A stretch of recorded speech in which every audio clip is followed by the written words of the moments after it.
and we are joined now by Jay Foreman, former Husker. Jay, how are you this morning? Doing all right, man. How about yourself?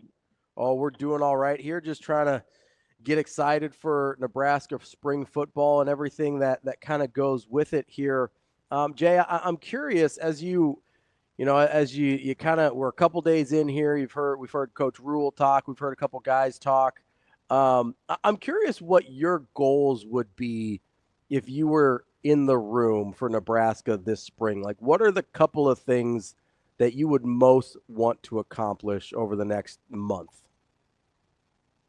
Oh, um, obviously, I think kind of just really displaying the culture. I think culture is the new, in my opinion, the catchphrase. Of the last couple years.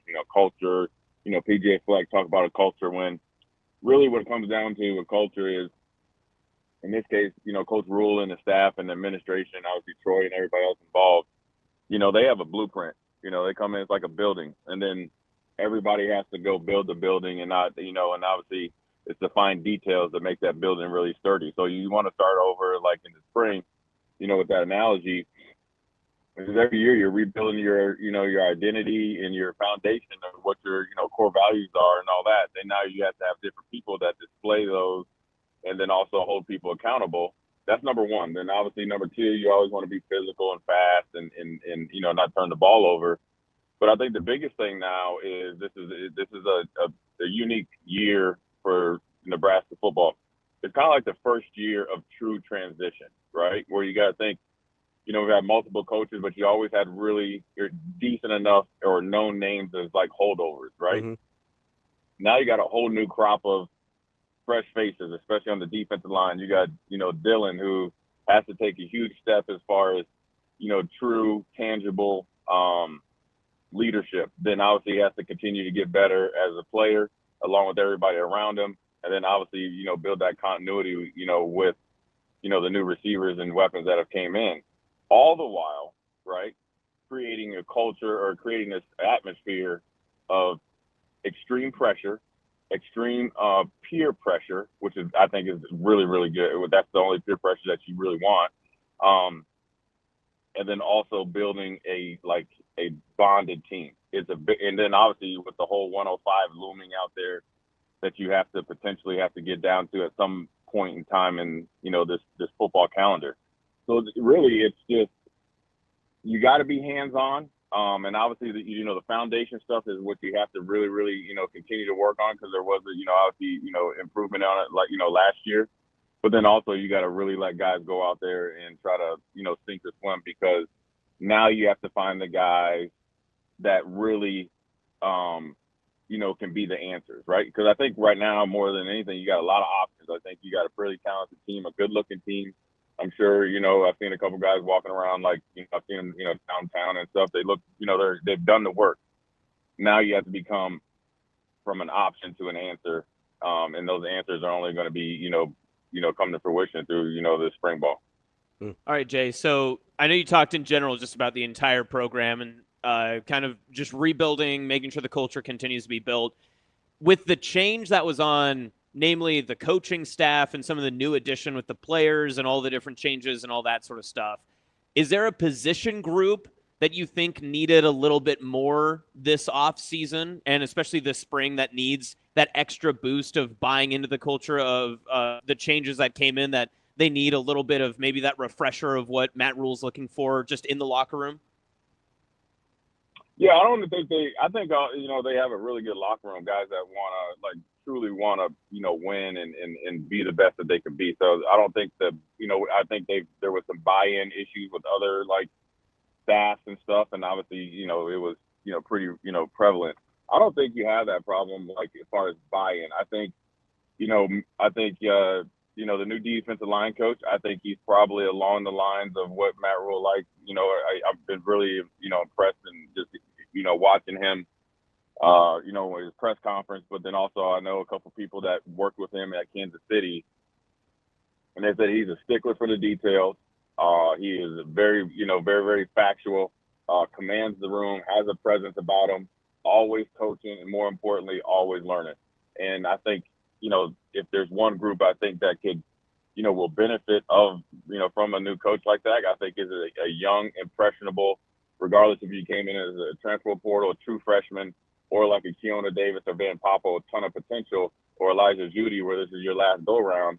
I think that will be a big impact on them, because even though you have some older guys and guys that have been around for maybe a season or two, everybody's starting to scratch. And when you got a guy that's coming in just fresh off of obviously a Super Bowl loss, but back-to-back Super Bowls prior to that, and then obviously having 8 years in the NFL and seeing a lot of different body type schemes and playing in one of the most complex schemes by a coordinator in Spagnuolo, I think that's going to be like the biggest boost. I think you'll see, a little bit more bang for your buck. Jay, as you know, a lot of separation tends to happen in spring as guys sort of, you mentioned that peer pressure and the competitiveness of the different rooms. How much do you think that separation has to do with just overall talent of the individuals versus their ability to sort of repeat the daily grind and sort of that rigor that happens on a day in, day out basis? Like, how do you kind of weigh those two things of the talent versus the consistency of being able to do the same thing every day? Yeah, I think that, to be honest with you, you kind of answered the question here. I think the consistency will be the talent differentiator. You get what I'm saying? Mm-hmm. And the reason why I say that is because I think they have depth, in particular, like say the wide receiver position. I think they're probably deeper, like, talent-wise and potential-wise than they probably were last year. So then, therefore, I think the consistency will separate it because everybody's talented. Now, what I mean, on what you may be thinking about is like the talent, like if a Randy Moss or Andre Johnson breaks the huddle, well, then that's just, I call that nature versus nurture. That's just a freak of nature, and everybody has to nurture it around it. But I think the consistency, the guys that are consistent, and potentially like you look at the wide receiver room, like a Dane Key and obviously Hunter and those guys that have real live reps and production and kind of know what you get, that, that's where you can see some separation. But then also I would say this, and this is probably along the lines of your thinking, the talent of a Shavers, right, mm-hmm. will sometimes separate himself before the consistency gets there. And I think you saw that on display in the bowl game, right? Sure. And we saw it like, I think USC.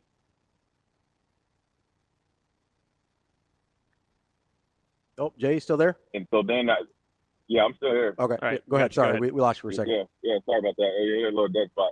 But I think that, in that case, maybe with Shavers, his talent is so, like, explosive. Mm-hmm. That'll kind of ring true, like, maybe a little bit more than the consistency. But I think he's working on the consistency. So then the talent will be on display, like, obviously more, game in and game out. And in his case, right now, you want it to, for him, you want to stack practice in, practice out, meeting in, meeting out, weight room session, all that stuff, extra work. You want to keep stacking big, huge days. And then, once the season starts, if he does that, you'll be like, man, how much improvement, he made. And everybody I think will be in the real time, but actually it was in the past, which would be the spring, because he put in the work right now. As we get kind of into this area of, competitiveness and culture, is there a group? You mentioned the wide receivers a couple times. You mentioned obviously Shavers as well. Is there a group that you're particularly excited about because you think they do have a nice mix of the consistency and the high end talent?